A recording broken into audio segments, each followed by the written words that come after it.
October নভেম্বরে বিহার বিধানসভার vote. শুক্রবার সার্বিক সংশোধিত ভোটার তালিকার খসড়া প্রকাশ করেছে নির্বাচন কমিশন। অভিযোগ থাকলে জানাতে হবে 1 মাসের মধ্যে। করা যাবে নাম বাদ দেওয়া বা যুক্ত করার আবেদনও।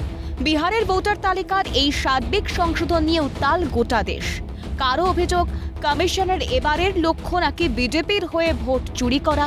কারো অভিযোগ, নতুন ভোটার সংযোজন না, লক্ষ্য নাকি প্রকৃত ভোটারদের বাদ দেওয়া।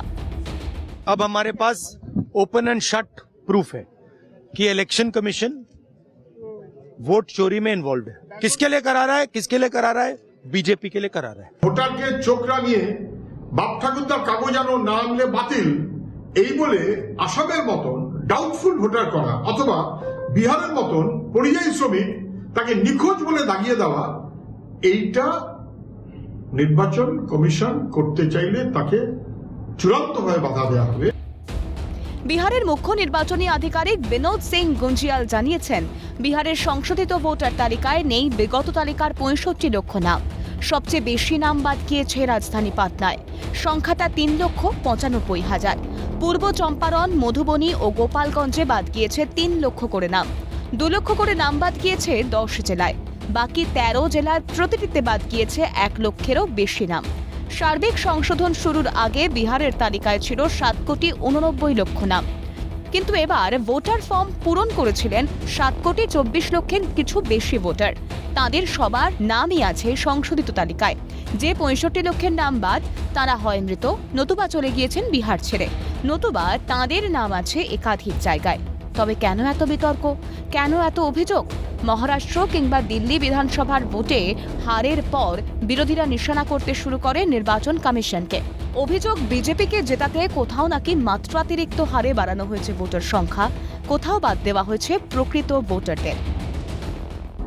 যখন মহারাষ্ট্রে ভোট হচ্ছে তখন সেখানে ভোটার সংযোজিত হচ্ছে, ঢুকছে, কারণ সেখানে ভোটে বিজেপির সরকার গঠনের প্রয়োজন ছিল, জেতার দরকার ছিল। উল্টো দিকে যখন বিহারে আসছে নির্বাচন কমিশনের গুনতি, সেখানে ভোটার কিন্তু বাদ যাচ্ছে, অর্থাৎ কোথাও ইনক্লুশন হচ্ছে, কোথাও এক্সক্লুশন হচ্ছে। কেন? প্রশ্ন উঠছে, মহারাষ্ট্র কিংবা দিল্লিতে হারের আগে কেন এসব অভিযোগ করেনি বিরোধীরা? খসড়া প্রকাশের পর কেন জানানো হয়নি অভিযোগ? বিহারে খসড়া প্রকাশের আগেই শুরু কেন হইচই? এবার কেন আসছে ধর্মীয় পরিচয় প্রসঙ্গ? অ্যাকচুয়ালি বিজেপির জন্য হিন্দুও বিপদে, মুসলমানও বিপদে, খ্রিস্টানও বিপদে, সব নাগরিক বিপদে। যাকে তৃণমূল কংগ্রেসের রাতের সমস্ত ঘুম চলে গেল বিহারের ভোটার লিস্টের ওই তালিকা দেখে। 2002 সালে আমাদের শেষ রিভিউ হয়েছে। এটা একটা কন্টিনিউয়াস প্রসেস, আইনের উপরে ভিত্তি করে রিভিউ চলছে, আর প্রত্যেক মানুষকে আতঙ্কিত করবার চেষ্টা করা হচ্ছে। আমরা বারবার বলেছি, পশ্চিমবঙ্গে যারা হিন্দু আছেন, যারা হিন্দু উদ্বাস্তু আছেন, আর যারা ভারতীয় মুসলমান আছেন, তাদের কেশ স্পর্শ করবার ক্ষমতা কারণ নেই, তাদের পাশে বিজেপি আছে। স্পষ্ট বিপদ লুকিয়ে আছে অবৈধ অনুপ্রবেশেও, তবু নিশানায় নির্বাচন কমিশন। দেশ রাজনীতিতে চিরকালই বিরোধীদের তীরে থাকে কমিশন। যে ক্ষমতায়, অভিযোগ কমিশন নাকি তার অনুচর। ভোটে ক্ষমতার হাত বদলের পর পাল্টে যায় চরিত্রগুলো। ভোট সর্বস্ব রাজনীতিতে ভোটার তালিকা নিয়ে হইচই হবে না, তা কখনো হয়? এখনো চলছে সেটাই, কিন্তু বিতর্কের ফাঁক গলে বিদেশি মৌলবাদী ভারত বিদ্বেষী অনুপ্রবেশকারীরা যেন ঠাঁই না পায় ভোটার তালিকায়। নজর থাকুক সেদিকে। ক্যালকাটা নিউজ।